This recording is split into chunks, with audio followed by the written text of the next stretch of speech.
Kama yadda Allah yau ku dubi yadda 'ya'yan manya suke aure a ƙasar nan. Dubi 'ya'yan manya. Yanzu su kam sarakuna da masu mulkin ƙasar nan ba su jin tsoron Allah zai tada su. Yanzu ba za su ji kunyar Ubangiji ba. Mutum Allah ya ɗauke ka ya baka sarauta, amma ‘yarka ta fito tana bayyana tsiraici a duniya. Wannan irin girma ne. Me za ka gaya ma Allah? Me za ka gaya ma Ubangiji? Kuma ka sa alkyabba, ka yi rawani, kuma ka riƙe carbi, kuma ka sa ‘yarka ta yi tsiraici, ko kuma ka batta ta yi tsiraici. Wannan irin abu ne don Allah don annabi. Yanzu mutanen nan, sarakunan nan, ko tausayinmu ba za su ji ba da irin fitinar da muke ciki a ƙasar nan.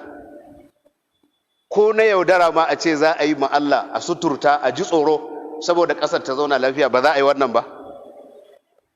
Yanzu dan Allah ba za a yi wannan ba. Babban sarki irin wannan, ‘yarsa ta fito tana irin wannan abu. Kuma ka dubi yadda jirage suka rinka dira a Kano, kai ka ce ƙasar nan babu talauci. Yanzu kai shugaban ƙasa haka za ka mana? Mutumin da aka ce ya yi kuka ya zubar da hawaye saboda an ƙara kuɗin man fetur? Ko ba haka aka yi bane a ƙasar nan? Ko duk ba a yi bane ne kan? Yanzu shine za a zo a yi ta dira da jiragen sama. Wallahi ku talakawa ku shiga hankalin. Kowa ya san abin da zai, in za ka gyara alaƙarka da Allah ka gyara.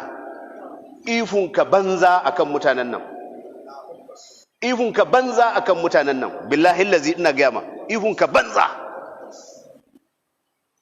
Ba ku gansu bane duk sun haɗu gaba ɗaya? Da 'yan saman da 'yan ƙasan, da 'yan tagwaye da waɗanda suke an yi ban kwana da su, da waɗanda suka yi rubutu suka yi ta zagin ma wannan. Yanzu duk sun zo sun haɗu.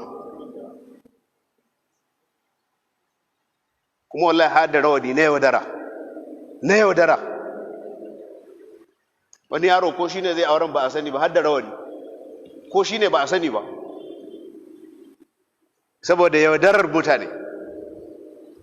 A yaudare su. Ihun ka banza talaka, suna nan sun haɗu suna abin da suka ga dama. Kai ne nan kake ihu, ka ƙi uwarka, ka ƙi babanka, ka ƙi makwabcinka saboda bambancin fati na siyasa. Kwanan baya na gaya muku na ce in jam'iyya ce ba wacce ba ta yi an gani ba,